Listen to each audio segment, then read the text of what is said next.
Les PME sont donc finalement aux avant-postes de cette co-construction territoriale, mais nous allons voir qu'elles ne sont pas seules, loin de là, puisque que ce soit les entreprises de taille intermédiaire, dont 78% d'entre elles, si ma mémoire est bonne, cher Jérôme, ont leur siège en territoire, ou que ce soit les grandes entreprises qui naturellement sont profondément incarnées sur les territoires sur lesquels elles agissent, chacun en fonction de leur ADN, eh bien nous allons voir que finalement l'ensemble de la diversité des acteurs économiques, et c'est bien ça toute la force finalement de l'économie au service de la co-construction territoriale, est active dans cette dynamique-là. Alors pour en débattre, je viens d'évoquer Jérôme Frantz, qui est secrétaire général de la commission du mouvement des entreprises de taille intermédiaire.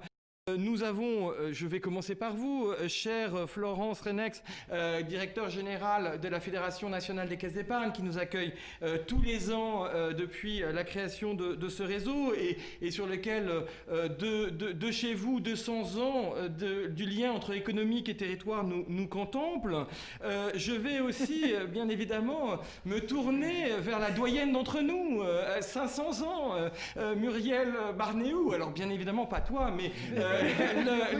la Poste, directrice, vous êtes pardon. Super. Directrice de l'engagement sociétal du groupe La Poste. Je me tourne aussi vers Jérôme Chambin, directeur de la communication et du digital de GRDF, vers Frédéric Doé, délégué général de la fondation RTE, et avant de passer la parole à Frédéric Lemonnier, la toute nouvelle déléguée générale, non pas que ça soit elle qui soit toute nouvelle, mais la fondation GRDF, et nous voulions avoir finalement comme animateur le dernier né de cette dynamique au service de cette co-construction territoriale. Vous faites le lien entre les territoires ruraux et les territoires métropolitains, et plus sérieusement de rappeler que 900 ans de lien entre l'économie et les territoires nous contemplent le mur, il faut accélérer, devrait réfléchir qu'en accélérant sans prendre le temps de comprendre nos racines, c'est juste prendre le mur, alors que d'écouter nos racines pour voir comment les cèdres du Liban qui sont autour de cette table ont construit des solutions durables, eh bien peut-être que là nous pouvons effectivement accélérer durablement. Frédéric, la parole est à toi.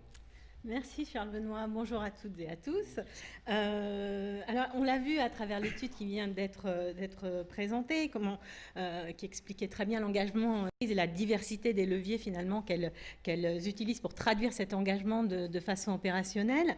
Ce qu'on va voir avec vous, Jérôme Frantz, c'est qu'aux côtés des PME, il y a les entreprises de taille intermédiaire que vous représentez aujourd'hui et qui sont également très engagées dans les territoires. Alors pourquoi cet engagement territorial, cet ancrage territorial est-il si important pour les quelques 5000 EPI qui sont présentes en France? Alors l'ancrage, il est historique. Hein.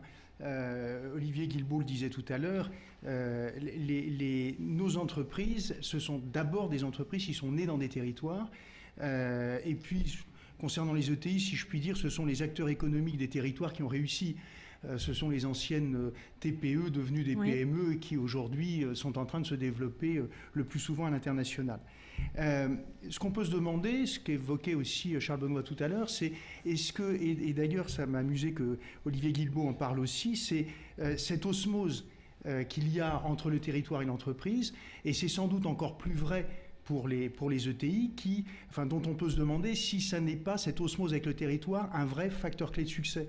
Donc voilà, c'est à la fois historique et en même temps, au moment, quand on voit ce qui s'est passé avec la crise des Gilets jaunes, qui est quand même une grande crise de déstructuration de nos territoires, et quand on voit à quel point nos entreprises sont structurantes dans les territoires, les ETI, elles le sont d'abord par la création de richesses, elles le sont parce qu'elles créent de l'emploi, elles le sont aussi parce qu'elles créent des réseaux de fournisseurs, ces réseaux de fournisseurs qui sont les PME ou les TPE de chacun des territoires.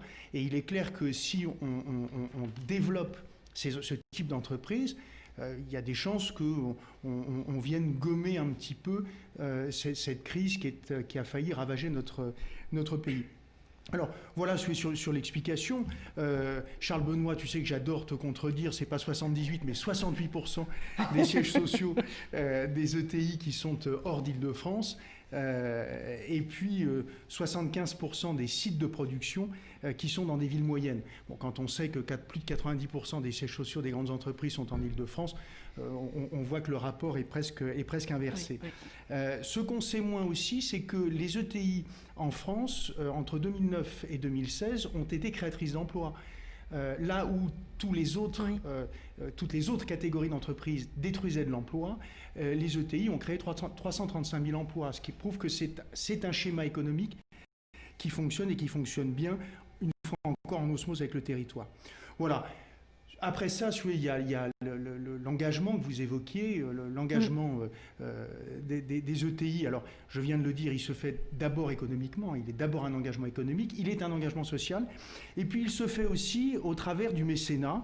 Nos amis du CJD l'ont évoqué tout à l'heure, mais bien sûr, ce que commencent à faire les PME, ça fait déjà quelques années que les entreprises un peu plus grosses, alors les grandes entreprises, ça a commencé par les grandes entreprises, et puis les ETI ensuite, et puis maintenant, tant mieux, c'est en train de diffuser, et sans doute grâce aux initiatives de gens comme Charles Benoît depuis des années. Nous sommes tous les deux des vieux du travailler ensemble. Ça fait 20 ans qu'on se bat chacun dans nos sphères pour essayer de dire que ce pays ne fonctionnera jamais les uns contre les autres, mais en revanche, qu'est-ce qu'on est fort et qu'est-ce qu'on est bon quand on fait les choses ensemble. Voilà, alors juste un ou deux chiffres sur les entreprises mécènes et l'engagement des ETI. C'est plus de la moitié des ETI qui sont mécènes, donc ou au travers de fondations ou au travers simplement d'actions de terrain. Donc c'est quand même important, c'est 2800 entreprises. C'est un mécénat qui est souvent assez discret parce qu'en réalité, là encore, c'est l'osmose avec le territoire. 90%, 89% très exactement, des actions de mécénat sont des actions dans les territoires. Voilà. Et qui touchent à tout, très souvent en appui des pouvoirs publics, enfin en tout cas et des collectivités locales. C'est ce que le maire n'arrive pas à faire, ce que le conseil départemental n'arrive pas à faire, voire ce que la région n'arrive pas à faire. Les ETI viennent en renfort en disant mais nous, on va vous aider, on va faire les choses, et là encore, on va essayer de les faire ensemble. Et puis, dernière chose, comme vous m'avez demandé d'être extrêmement court, je vais essayer d'être extrêmement court, c'est aussi le rôle des ETI dans la crise qu'on vient de passer. Il y a eu une mobilisation. Alors, je ne veux pas citer ou Frédéric Coirier, l'autre coprésident du METI, qui ont été eux-mêmes très engagés, mais c'est Elisabeth Ducotet-Tuan qui est allée racheter des machines en Chine qu'elle avait vendues à la Chine il y a quelque temps pour fabriquer des masques et qu'elle a réimplantées en France.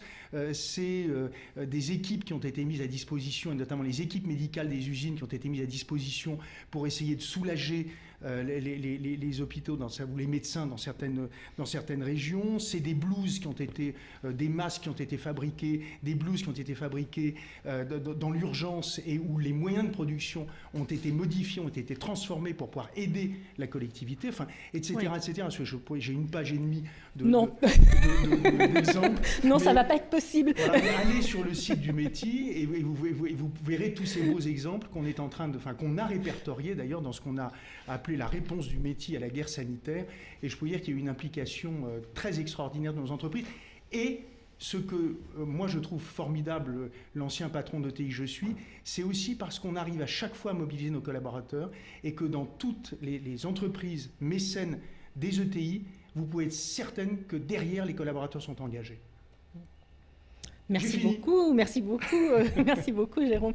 Merci d'avoir rappelé que effectivement le mécénat n'est pas l'apanage des grandes entreprises et que finalement la part la plus importante des entreprises mécènes est souvent dans les PME et les ETI. Donc ça, on a tendance à l'oublier, c'est vrai. 100% des fondations qui ont été créées l'année dernière, c'est des ETI. Oui, oui. Donc, merci beaucoup pour cet éclairage.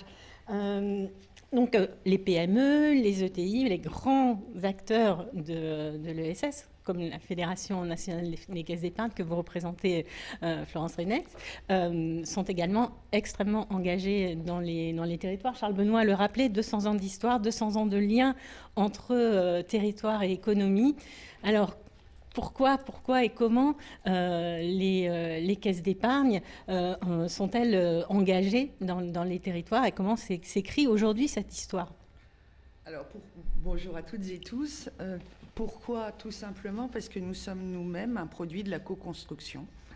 En 1818, l'État, les collectivités, les banquiers, les industriels ont uni leurs forces pour créer partout sur le territoire français des institutions dont le but était de promouvoir l'éducation à l'épargne à destination du plus grand nombre, afin de sortir la classe ouvrière qui était en émergence à ce moment-là de la précarité, de la fragilité.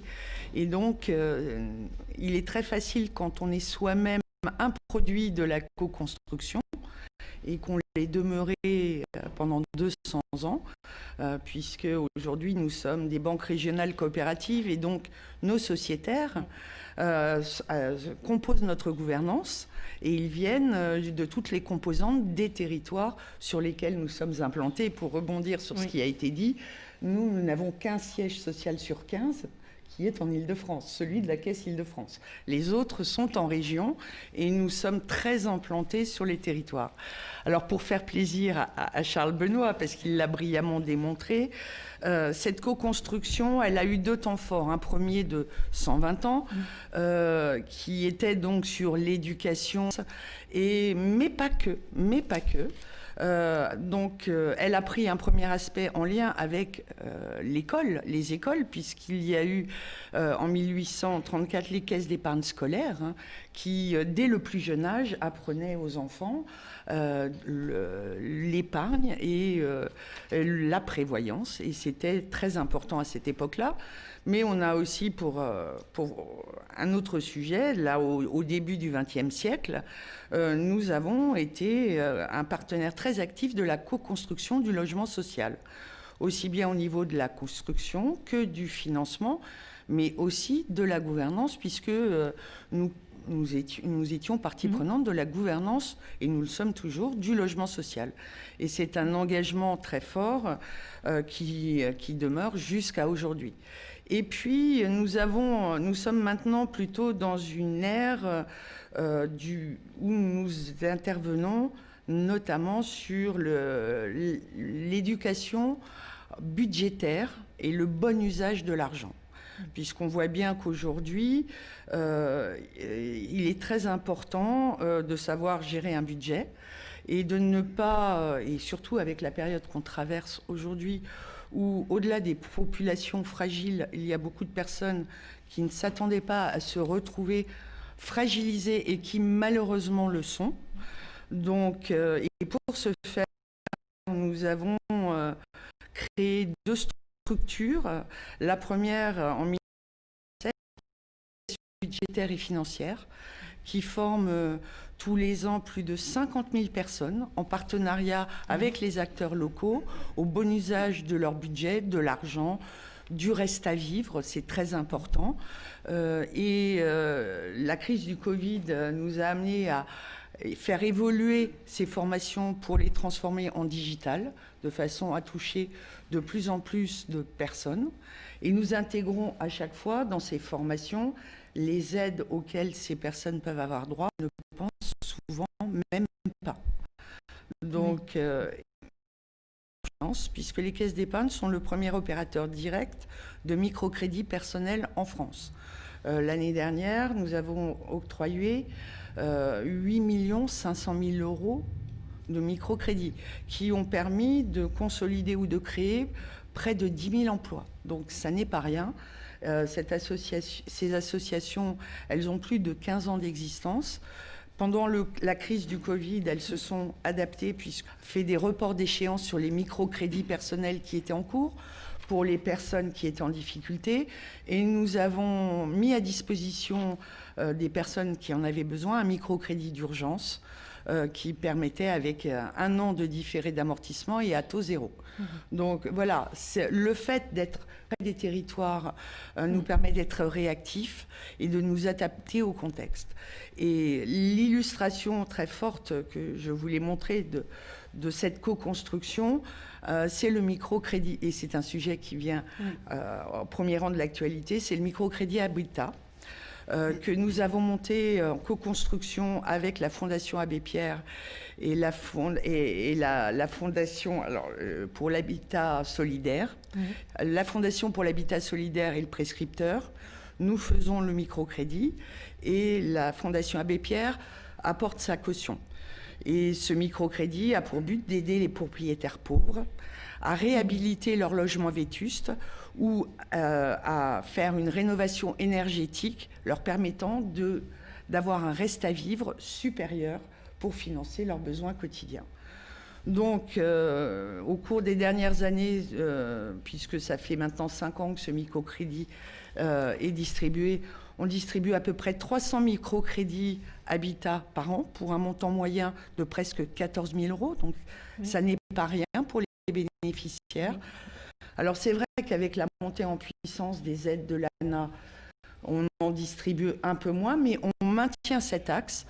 Et dans le cadre de l'Action Tank dont nous faisons partie, aux côtés de Total, de Danone, de Renault, nous sommes en train de réfléchir à la mise en œuvre d'un microcrédit à destinataire des copropriétaires pauvres pour rénover les copropriétés dégradées.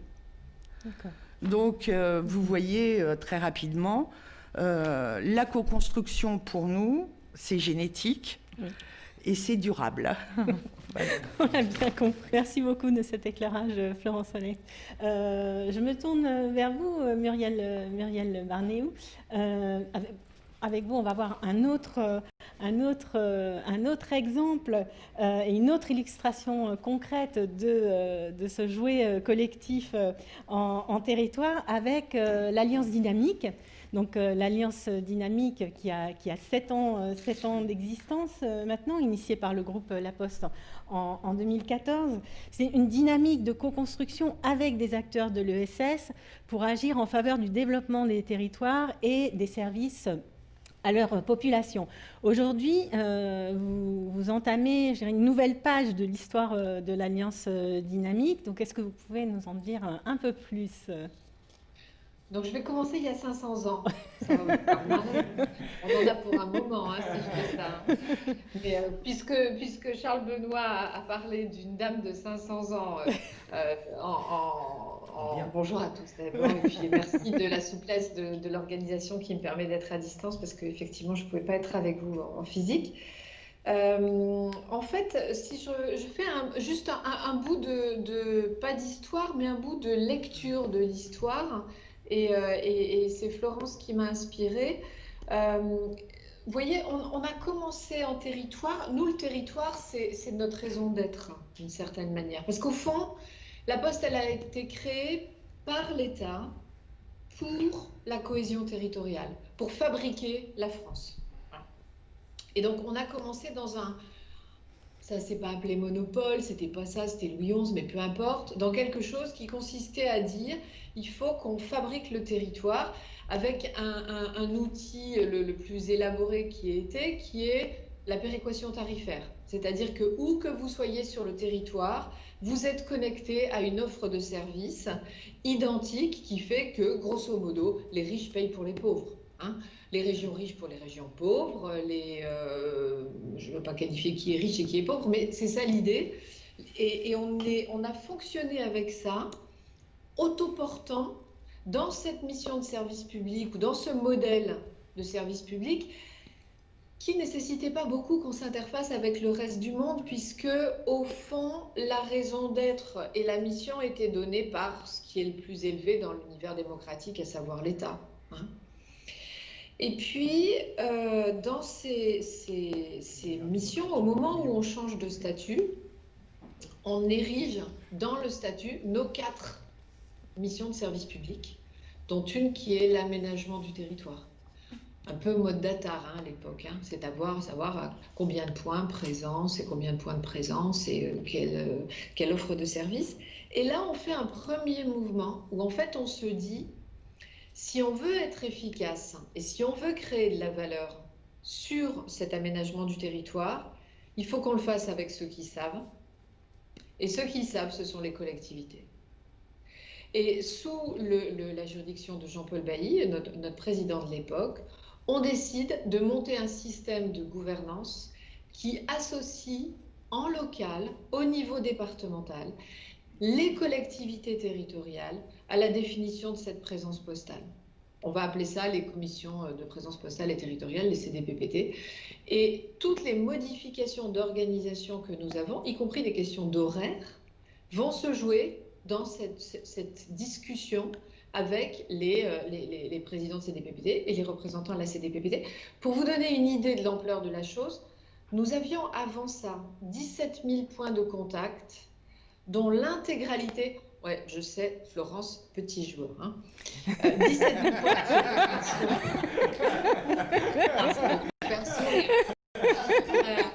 on avait 17 000 points de contact qui étaient tous sur le même modèle. Hein. Et post-dispositif qui vit toujours, hein, bien sûr, aujourd'hui, sur ces 17 000 points de contact, nous en avons 9 000, c'est-à-dire plus de la moitié, que nous n'opérons pas directement, mais dont le format a changé et qui sont opérés soit par des collectivités territoriales, soit par des commerçants, soit par des acteurs de l'ESS. Ce qui était vraiment pour nous un lâcher-prise dans ce pas vers de l'alliance et de la coopération extrêmement fort parce que, vous voyez, on recevait nos ordres, notre légitimité d'un État régalien, pour ne pas parler de colbertisme, mais vous voyez, un État régalien qui amène le cahier des charges. Et puis effectivement, je fais un résumé de l'histoire extrêmement court, mais bref, il y a 7 ans, mes prédécesseurs se lancent dans quelque chose qui s'appelle l'Alliance dynamique, visionnaire, en disant, au fond, il y a sur les territoires, pas seulement des acteurs qui sont les collectivités territoriales pour créer cette valeur territoriale, mais des acteurs un peu plus en marge, un peu mode start-up si on fait économie numérique, qui sont des acteurs de l'ESS. Et la Poste aurait tout intérêt à travailler une alliance, quelque chose de très souple avec eux. Et on patauge. C'est normal, on défriche, et c'est vrai que ça patauge. Et moi, quand je prends mon job, il y a de ça maintenant 3 ans et demi, là je me tourne vers Pascal qui est à mes côtés, mon collaborateur. Il y a 3 ans et demi, je me dis, cette chose, elle est un peu étrange, elle souffre, elle marche à certains endroits et pas à d'autres, et je me pose la question de savoir si elle mérite de vivre encore. Et la réponse est oui. La réponse est oui. En fait, c'est quelque chose, cette charte, qui est beaucoup plus une intention, mais parfois partager des intentions et des visions, c'est tout aussi puissant que partager des contrats commerciaux, notamment quand il s'agit des territoires, parce que la capillarité des territoires et les caractéristiques territoriales, elles sont très difficiles à appréhender et à maîtriser depuis Sirius. Sirius, c'est le 7e étage du siège de la Poste, là où je suis aujourd'hui. Hein.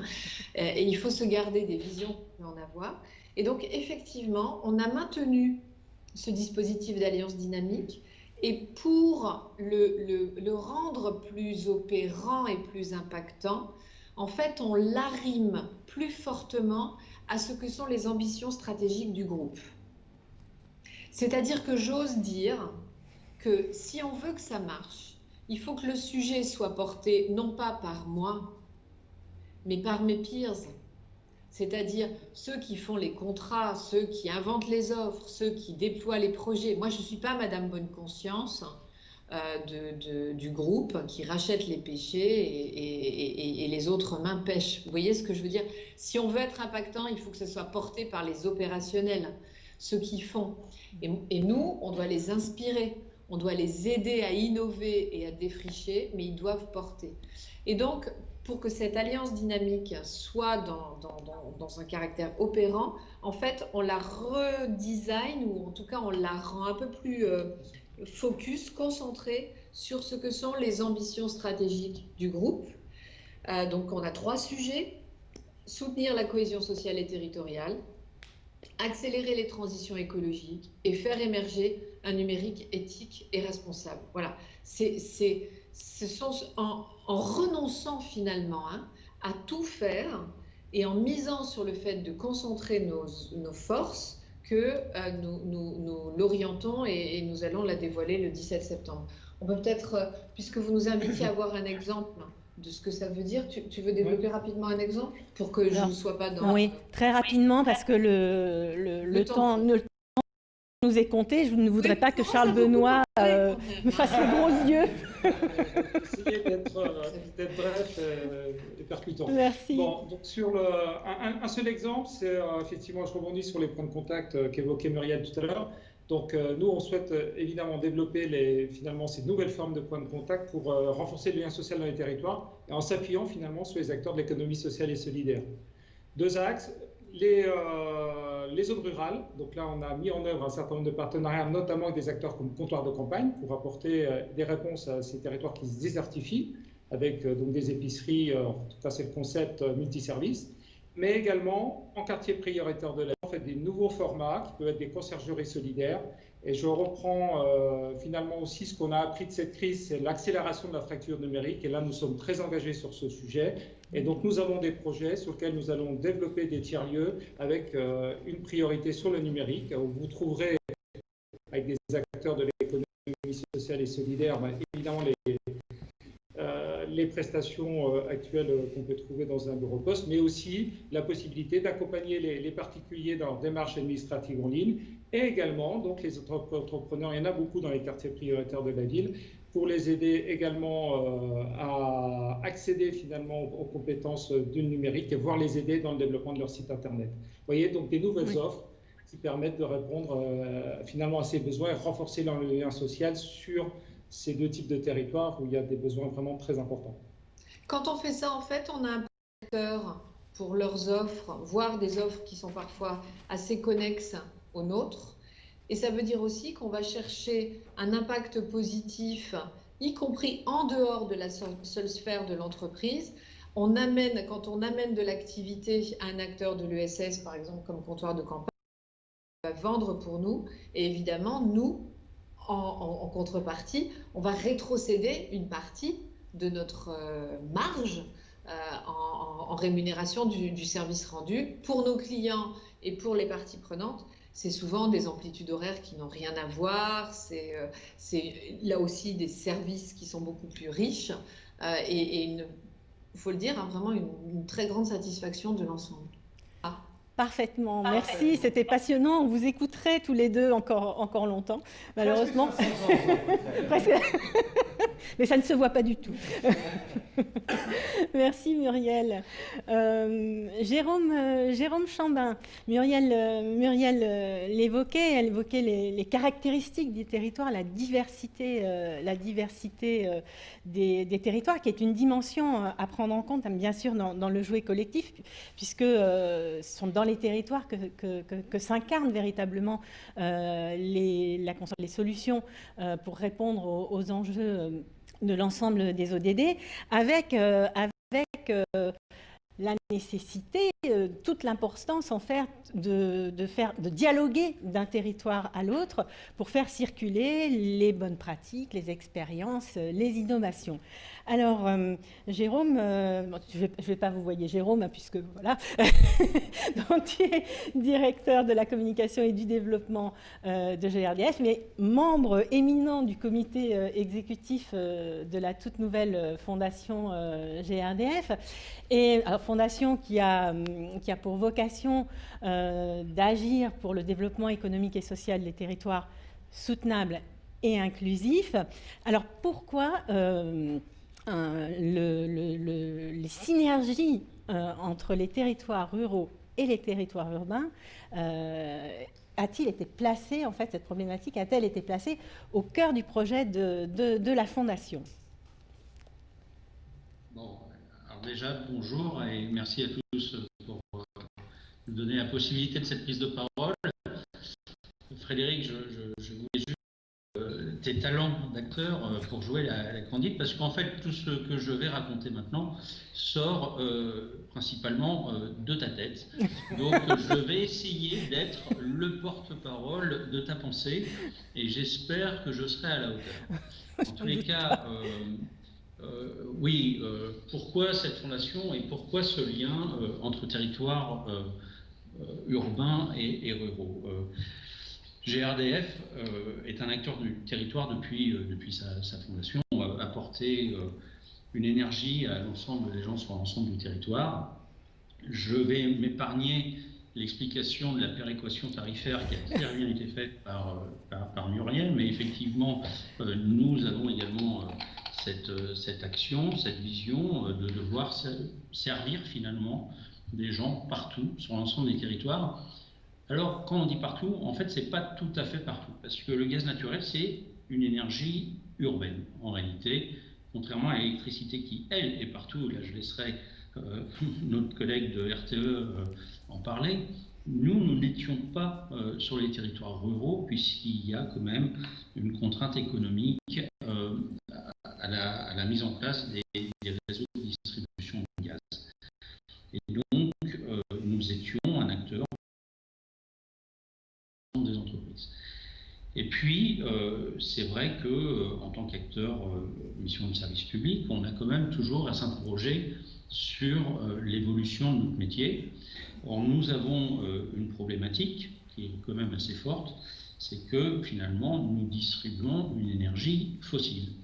Et bien évidemment, nous sommes les premiers à savoir que cette énergie fossile doit évoluer vers une énergie renouvelable, et c'est au cœur de nos préoccupations. Et depuis quelques années, en réalité, nous sommes en train de développer, et c'est là qu'on est dans le jouet collectif, parce que nous sommes en train de développer avec un monde que nous ne connaissons pas, le monde de l'agriculture, ce nouveau gaz, qui est le gaz vert, qui est en fait produit à partir des déchets organiques, et notamment des déchets agricoles.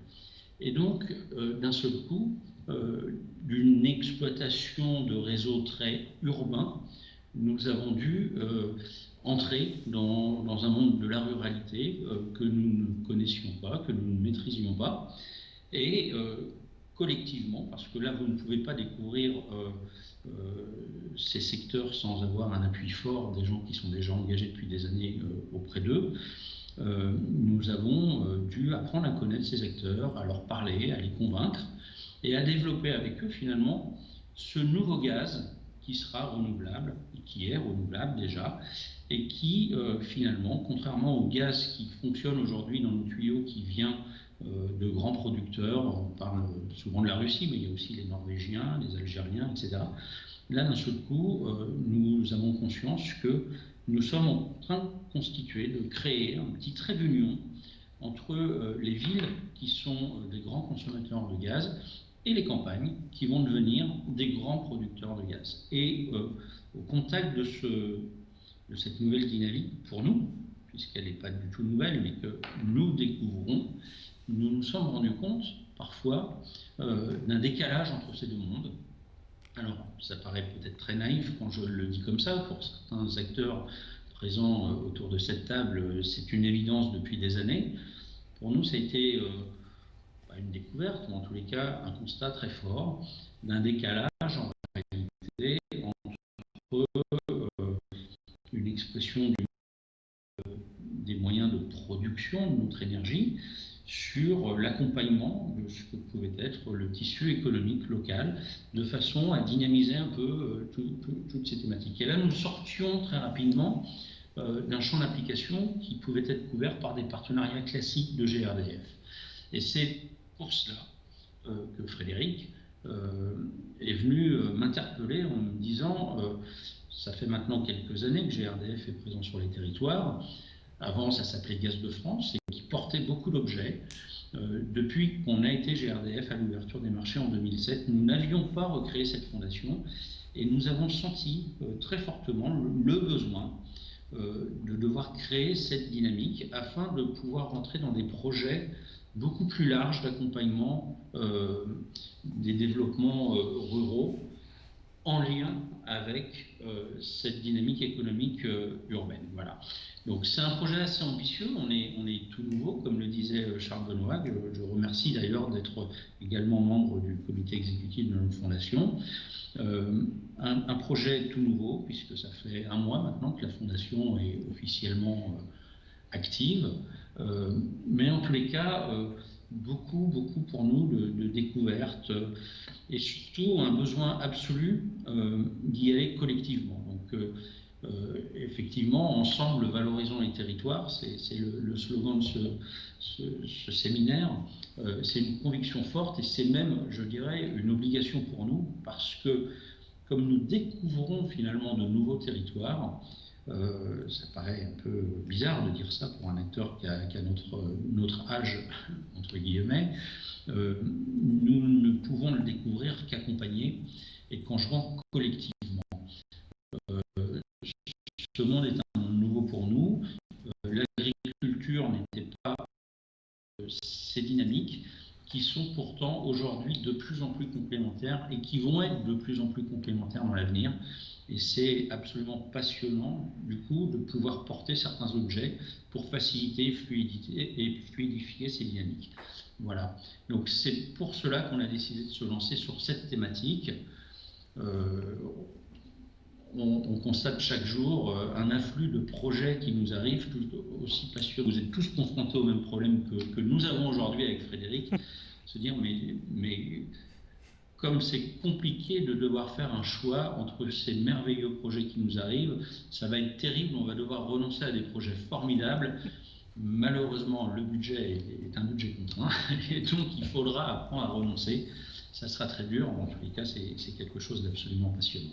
Et je tenais à profiter, j'espère que je ne vais pas la faire rougir, mais en tous les cas, à féliciter Frédéric et à la remercier d'avoir permis à l'entreprise GRDF d'avoir fait ce bond qui, franchement, est absolument essentiel dans la dynamique qui nous anime aujourd'hui. Voilà. Bon, je pense que j'ai rougi, hein, mais bon, voilà. Dire ça ne verra pas trop. Merci beaucoup Jérôme, pour une fondation qui a davantage d'expérience que la fondation GRDF, la fondation RTE, qui est représentée aujourd'hui par toi, Frédéric, et qui va nous permettre de mieux appréhender comment en fait une fondation peut faciliter le dialogue territorial et peut faciliter l'interconnaissance entre les acteurs d'un territoire, parce que finalement le dialogue territorial sous-entend qu'il y est pour le permettre. Donc voilà, est-ce que tu peux nous en dire plus sur le rôle de la fondation RTE sur cette question-là? Peut-être en quelques mots définir ce qu'est un catalyseur pour que tout le monde ait bien le même, voilà, hein, en quelques mots. Je suis embarrassé de parler de catalyseur territorial devant celui qui a conçu cette notion et qui l'a popularisée. En fait, la catalyse territoriale, c'est un peu comme la chimie. On a besoin d'initier une réaction de coopération entre acteurs. Et là où il manque peu de choses, eh bien, quand on met ce catalyseur, la coopération apparaît, alors à différents niveaux. Ça peut être des choses modestes, et puis ça peut être des choses extrêmement sérieuses, demandant des investissements communs très importants, engageant pour la longue durée l'ensemble des acteurs. Et là où on a besoin, je pense, de catalyse, c'est pas tellement entre des acteurs qui ont déjà l'habitude de travailler entre eux. Par exemple, les collectivités locales, un peu par force, mais travaillent entre elles aisément. Tel n'est pas le cas, et il y a vraiment un gap culturel qui est plus ou moins prononcé selon les territoires, entre les entreprises, entre les associations et entre les collectivités locales. Et donc, le rôle de la Fondation RTE pour favoriser cette interconnaissance finalement entre les territoires et ce dialogue entre les territoires. Alors, la Fondation RTE donc, intervient depuis 2008 pour le développement des territoires ruraux par le soutien à des structures de l'économie sociale et solidaire. Et elle agit comme un tiers de confiance, neutre, bienveillant, et puis avec quelques ressources à mettre à disposition des projets pour les accélérer. On peut favoriser donc cette interconnaissance et cette coopération à 3 niveaux. Et pour jouer donc collectif à ces 3 niveaux. D'abord au niveau de chacun des projets qu'on reçoit, et on en reçoit beaucoup, comme vient de le dire Jérôme, effectivement, puisque nous, on en soutiendra en fin d'instruction une 40aine, et on s'assure bien qu'ils sont le fruit d'abord d'un diagnostic partagé, ensuite d'une solution co-construite, et d'une mise en œuvre associant un partenariat local élargi. Deuxième niveau, c'est quelques territoires qui s'organisent pour disposer d'outils justement de coopération. Alors, au-delà des catalyseurs territoriaux, il peut y avoir des outils qui facilitent l'entrepreneuriat social, et je pense en particulier aux incubateurs territoriaux ou aux animateurs du développement du territoire tels que Start-up de territoire. Mais ça, c'est seulement sur quelques territoires où nous avons pu faire ça.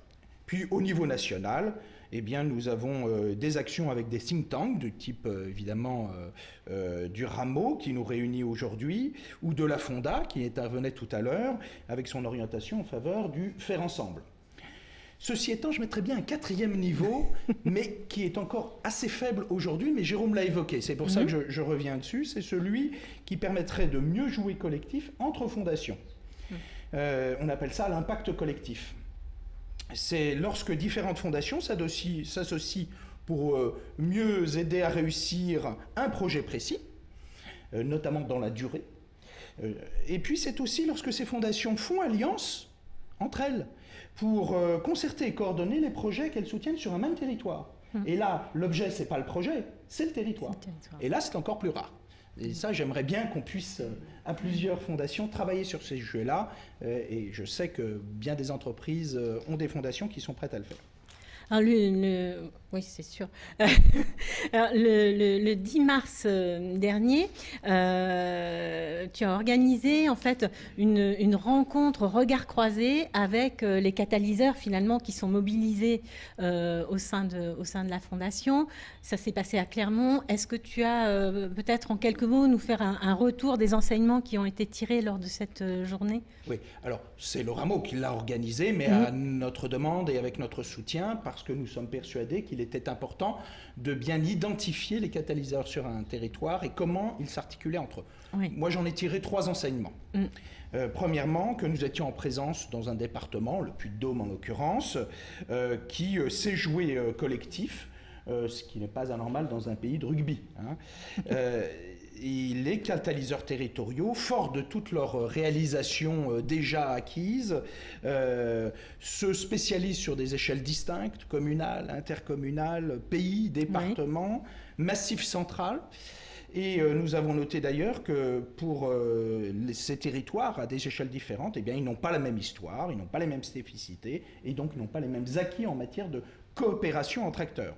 Et c'est ce dont témoigne l'existence et la pérennité de catalyseurs territoriaux, et ce qui témoigne aussi de l'importance d'aider à l'émergence de cette capacité d'ingénierie et d'organisation des coopérations au niveau des territoires qui n'en sont pas dotés. Le deuxième enseignement, c'est que ces catalyseurs territoriaux disposent de savoir-faire et de compétences professionnelles qui leur sont propres et qu'il devient, dans la complexité actuelle du monde, impensable d'avoir toutes les compétences en interne. Et donc, cette coopération, elle est aussi nécessaire pour faire face à cette complexité en ciblant des alliances pour recourir aux compétences des autres acteurs. Cela paraît acquis pour la coopération entre collectivités publiques désormais. C'est en progrès pour les acteurs associatifs et académiques, mais on sait qu'il y a encore du chemin à faire. Et c'est encore un peu faible, mais en progrès également, moins assuré en tout cas, pour la coopération faisant intervenir les entreprises locales. Et pas seulement pour leur financement, parce que souvent c'est ça le réflexe, mais aussi pour leur capacité transformative et de structuration du territoire. Et vous l'avez parfaitement dit, Monsieur Franz, tout à l'heure, sur l'importance du réseau, par exemple, de fournisseurs et de clients. C'est tout à fait essentiel. Troisième enseignement, et j'aurais terminé, la co-construction des solutions est une étape absolument essentielle. Il faut être capable d'ailleurs d'y passer le temps nécessaire. Parfois, il faut de la maturation.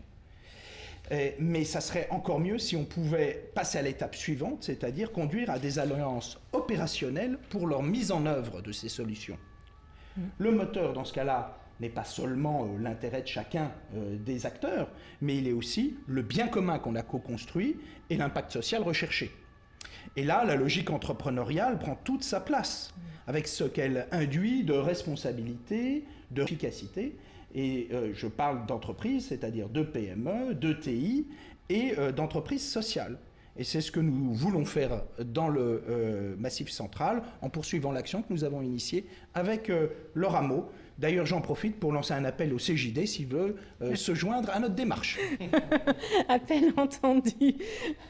Merci beaucoup à toutes et à tous pour votre engagement dans cette table ronde et pour ce partage vraiment passionnant. Je rends la parole à Charles Benoît. Je pense qu'on a explosé le timing, mais bon, il nous sera beaucoup pardonné. Justement, la co-construction, c'est la valeur du temps long. Et savoir prendre le temps, savoir finalement s'ajuster en fonction de ce temps nécessaire pour l'interconnaissance, c'est important. Et je dois vous avouer une certaine émotion à vous entendre tous depuis ce matin, parce qu'en fait, nous n'entendons pas des partenaires, mais des alliés. C'est pas tout à fait la même chose finalement quand on est face à face et quand on est côte à côte. Et finalement, le privilège d'être à vos côtés depuis ces années, c'est vraiment une joie. Et peut-être que ce qui naît de la co-construction, c'est pas seulement la confiance, c'est aussi la joie. Et on parlait du désir d'alliance, transformer le devoir d'alliance en désir d'alliance. Et bien c'est peut-être justement celui de transformer cette envie en joie, parce que quand elle est vécue dans la durée, eh bien on peut voir le plaisir qu'on a à être ensemble.